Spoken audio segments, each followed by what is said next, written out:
10년 전 결혼만 하면 평생 사모님 소리를 듣게 해주겠다는 재력가 남편의 말에 결혼을 결심한 심 씨.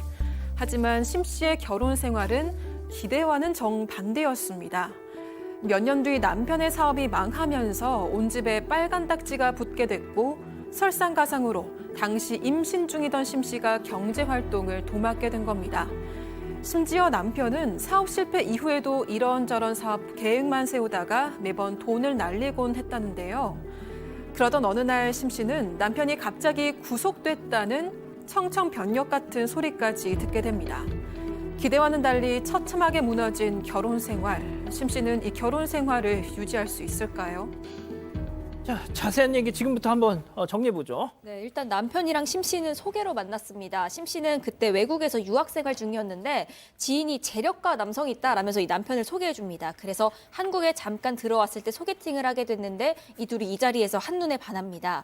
당시 외국에 있던 심 씨 그리고 한국에 있던 남편 이렇게 국제 장거리 연애를 시작했는데 남편이 매번 심 씨한테 비즈니스석 비행기 끊어주면서 재력을 과시해 왔습니다.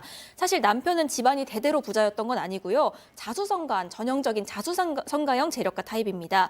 대기업에서 일하다가 퇴사하고 개인 사업 차렸는데 이게 너무 잘 풀리면서 직원 20명 둔 기업으로 성장을 했습니다. 이 남편은 심 씨의 유학비도 지원을 해줬고 3년 연애한 끝에 심 씨가 한국에 돌아오자마자 프로포즈를 하게 됩니다. 여기까지만 되면 행복한 결혼 생활을 예약해 놓은 것 같은데 말이죠. 네, 결혼해서 어쨌든 뭐 한동안은 행복했습니다. 일단 심 씨를 남편이 굉장히 좋아하기는 했나 봐요. 왜냐하면은 나 일하고 싶어라고 얘기했는데 돈은 내가 잘 버는데 왜 너까지 일을 하니? 그래서 집에 있으라고 얘기하고 그러면서 또 집안일을 시킨 것도 아니고 집안일도 네가 할 필요 없어. 그래서 이제 도와주시는 분이 다 집안일 도와주시고 그야말로 뭐 매일매일 쇼핑하고 친구들 만나고 뭐 이렇게 사모님 얘기 들어가면서 편안한 그런 결혼 생활, 삶을 살았어요. 근데 이 행복이 오래가지 않았습니다. 점점 사업이 어려워지기 시작했기 때문입니다.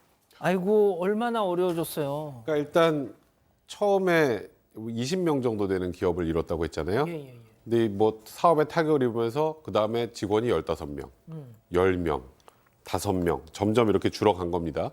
근데 문제는 이 남편이 심 씨에게 이런 본인의 이제 회사 사정에 대해서 전혀 얘기하지 않았어요. 이 회사가 이렇게 어려워지고 있다는 걸 전혀 얘기 안 했기 때문에 그리고 뭐 생활비도 기존에 주던 거랑 똑같이 줬다고 합니다. 그럼 뭐 심 씨 입장에서는 그냥 별일 없겠거니 하고 계속 잘 살아왔었는데 예. 문제는 어느 날 본인이 쇼핑을 하고 집에서 좀 쉬고 있었는데 갑자기 낯선 사람들이 집에 찾아오더니 우리가 알고 있는 지금 저희 보이네요. 일명 빨간 딱지를 붙이기 시작한 겁니다.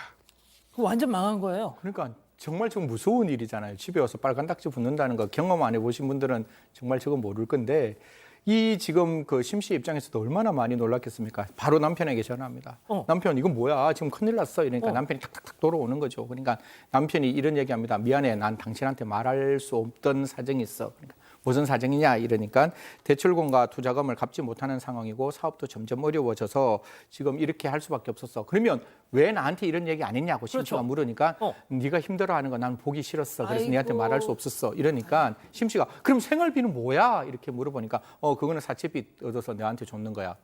라고 이야기를 했다라는 거죠. 이 순간에 이제 심 씨는 순간적으로 머리가 하얘질 수밖에 없는 거 아니겠습니까? 이제 집 밖으로 나갈 수밖에 없는 상황, 그 상황이 도래했다. 이런 느낌을 받았다고 합니다. 어떻게 해요, 그럼? 네, 일단 친정에서 집을 구해줘서 겨우 살 곳만 마련해놓고 남편은 이 실패한 사업 수습하러 여기저기 돌아다니게 됩니다. 게다가 이 당시에 심 씨는 하필 임신 중이었습니다. 아이고야. 그런 몸으로 이 남편이 수입이 당장 없으니까 심 씨가 경제 활동에 나선 겁니다. 심 씨는 일단 동네 학원에서 파트타임 강사로 일하면서 돈을 벌기 시작을 하는데 어쨌든 시간이 좀 걸리긴 했지만 그래도 차차 빚을 정리해 나갔습니다. 그러면서 심 씨는 남편한테 다시 대기업이든 어디든 들어가서 위험 부담 없는 일반 회사원으로 월급쟁이로 일하는 게 어떻겠냐 이렇게 권유를 합니다. 보통 이런 남자들이 말이죠. 내가 말이야, 남의 밑에서 일할 성격이야. 내가 보통 이러는데 말이죠. 네, 이 남편도 그랬어요. 내가 차라리 길거리에 앉아도 그렇게는 못한다. 남의 밑에 내가 일할 수가 없다. 라고 얘기를 했어요. 그러면서 이제 내가 정말 사업을 잘 일으킬 자신이 있으니까 조금만 기다려달라고 얘기를 했습니다. 그러면서 이제 남편이 여기저기 가서 막 사업을 벌리는 거예요.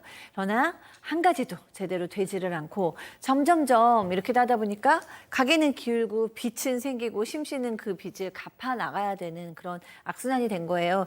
이때 이 심 씨의 자녀가 초등학생이 됐는데 아빠 사업이 뭐 전혀 되지 않고 생활이 어려우니까 이 초등학교 아이한테 제대로 된 지원 한번 해보지 못하니까 굉장히 속상했고 그걸로 이제 부부 불화가 시작됐습니다. 보통 이럴 땐 공사장 일이라도 해야 되지 않습니까? 근데 여기서 살짝 반전이 생깁니다. 무슨? 그러던 어느 날 남편의 얼굴이 쫙 핍니다. 오, 쫙 피면서 집에 돈을 많이 가져오기 시작해요. 오, 그리고 딱 이렇게 얘기합니다. 아, 내가 이번에 새로 시작한 사업이 제대로 풀렸어. 뭐 한참 옛날에 사업 잘 돌아갔을 때처럼 막 생활비도 막 엄청나게 많이 주고 예, 또 아이한테 이제 비싼 학원을 끊어주기 시작합니다. 이제 그러더니 또 어느 날은 외제차를 하나 뽑아와요. 어허. 그리고 이제 또 심 씨에게 명품백을 탁 선물합니다. 지금 벌써 나오네요. 준 거 아니에요 혹시? 명품. 아무튼 예. 그래서 아니 그럼 이런 큰 돈이 갑자기 어디서 이렇게 나냐 그랬더니 그동안 투자하던 사업이 아주 잘 돌아가니까 내가 예전에 얘기했던 거 있지 다시 사모님 소리 듣게 해줄게. 근데 처음에는 이제 심 씨도 이 남편의 행동이 좀 불안했어요. 하지만 이제 남편을 어느 순간부터 믿게 됐고 아까 파트타임 강사로 근무했잖아요. 본인이 일하던 일도 그만두게 됐습니다. 보통 이 불안합니다, 예, 승현님. 네네.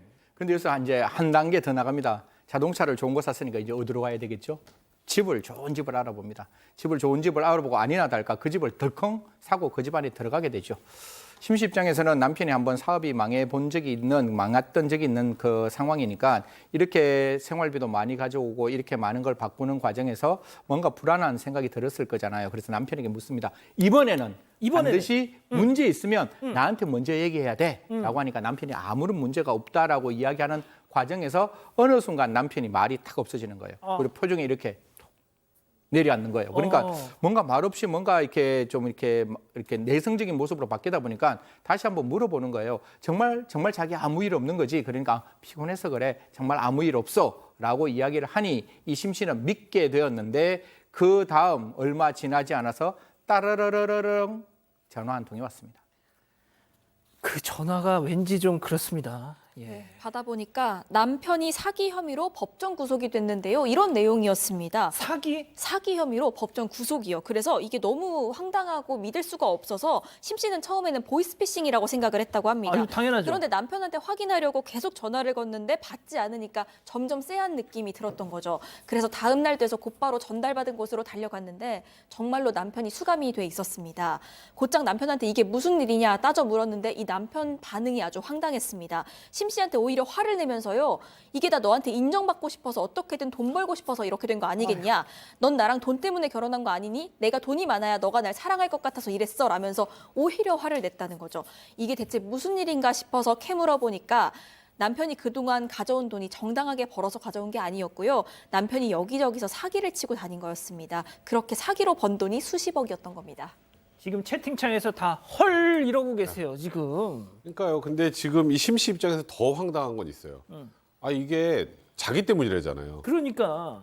자기는 사실 돈 때문에 결혼을 했으면 첫 번째 사업 망했을 때 이혼을 했지. 당연하죠. 내가 왜 파트타임 강사로 일하면서 빚을 조금씩 다 갚아왔겠느냐.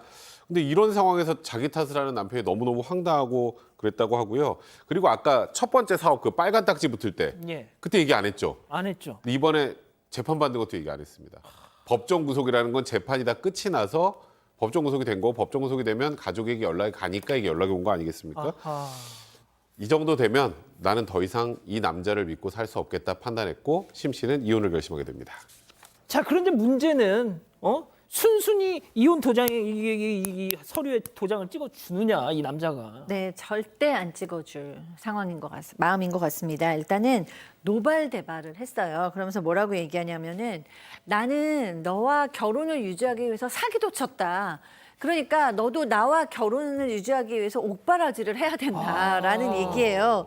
네, 나는 모든 나쁜 행동을 다 너와 우리 아이를 위해서 한 건데 넌 이 정도도 못 참냐.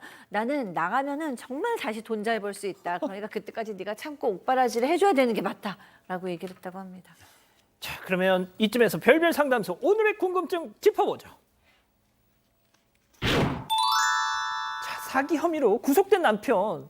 아니 자기 옥바라지 하라면서 이혼을 거부하는데 이거 자, 백 변호사님. 이거 이혼 가능합니까? 불가능합니까? 당연히 가능하죠. 아, 진짜. 이건 너무나 명백한 이혼 사유에 해당하는데 이제 다만 이걸 민사소송, 이혼소송 어떻게 하지? 이게 좀 고민이 되실 거예요. 보통은 이혼소송을 제기할 때는 이 남편의 주소지에 주소지에 이제 소장을 보내죠. 여기는 지금 주소가 없잖아 지금. 구치소에 있잖아요. 예. 그럴 때는 구치소로 보내면 됩니다. 아 진짜. 네, 맞습니다. 교도소가 있으면 교도소로 보내는 그렇죠. 거고. 맞습니다. 그러니까 거기가 주소지가 되는 거고요. 그럼 그곳에서 당연히 민사소송 진행은 가능합니다. 명백한 이혼 사유가 되기 때문에 남편이 거부하더라도 이혼을 하시겠다고 생각하시면 이혼 소장을 접수하시면 될 것 같습니다. 일단 이혼을 한 해 만에 그건 걱정하실 필요 없을 것 같고요. 자, 승희 의원님부터 좀 짧게 한마디씩만 좀 부탁드릴게요. 가정사회 문제에 제3자가 왈가왈부한다는 거는 논외로 치고 사실 이 심 씨가 정말로 이 남편을 한 번 더 믿는다면 저는 뭐 논외로 치겠는데 이미 결심했다면 저는 이혼하는 게 맞다라고 생각합니다. 나와서 다시 한번 너를 호강시켜 줄게 라는 말이 정당하게 적법하게 의법하게 돈을 벌어서 호강시키겠다는 말이 아니게 제 귀에는 들리는 거예요. 그러면 다시 한번 옥바라지를 또 할 수 있지 않을까요? 지금 있는 첫 번째 순간에 크게 마음속에 결심을 하시고 이혼 소송을 진행하시는 것도 좋지 않을까 그렇게 말씀드리겠습니다. 자, 소장님. 네, 아내를 뭐 연애 때부터 끔찍히 사랑했던 것 같긴 합니다. 여러 가지 뭐 이렇게 지원을 한 거를 보면 하지만 그렇다고 해서 아이와 아내를 사랑했기 때문에 이런 일이 벌었다고 생각은 하지 않아요. 뭐 아내와 아이를 사랑하는 수많은 이 땅의 가장들은 다 성실히 일하죠. 그런데 여기서 뭐 사채를 빌려서 생활비를 준다는 것도 너무 좀 이상한 생활 패턴을 가지고 계시는 거고 게다가 이제 사기를 치는 것은 정말로 불법 행동을 벌이신 거기 때문에 이분이 나왔을 때도 정정당당하게 건실한 가장이 될 것 같지는 않습니다. 뭐 오늘의 뭐 주인공이신 심 씨께서 잘 심사숙고하셔서 결정하셔야겠죠. 자, 우리 가족 여러분들 뭐라고 하십니까? 네, 일단 얀님, 이 남편 가오에 지배당해서 인생 망한 것 같은데요 하셨고요. 아니시나님, 일반 직장에서 일하라고 권유했는데 왜 아내 탓을 하나요 하셨습니다. 베로니카 하운수아님, 사모님 이혼하세요 하셨고요. 김나영님, 남 탓만 하는 그냥 사기꾼이네요. 헤어지세요. 이런 의견 주셨습니다. 자, 뭐 오늘 이 별별 상담소는 크게 이렇게 무슨 이론의 여지가 없었던 것 같습니다. 자, 별별 상담소 정리하고요. 사건의 진실을 추적하고 싶다는 사반 가족분의 사연인데요. 궁금하시다면 사건반장 유튜브 채널을 구독해 주세요.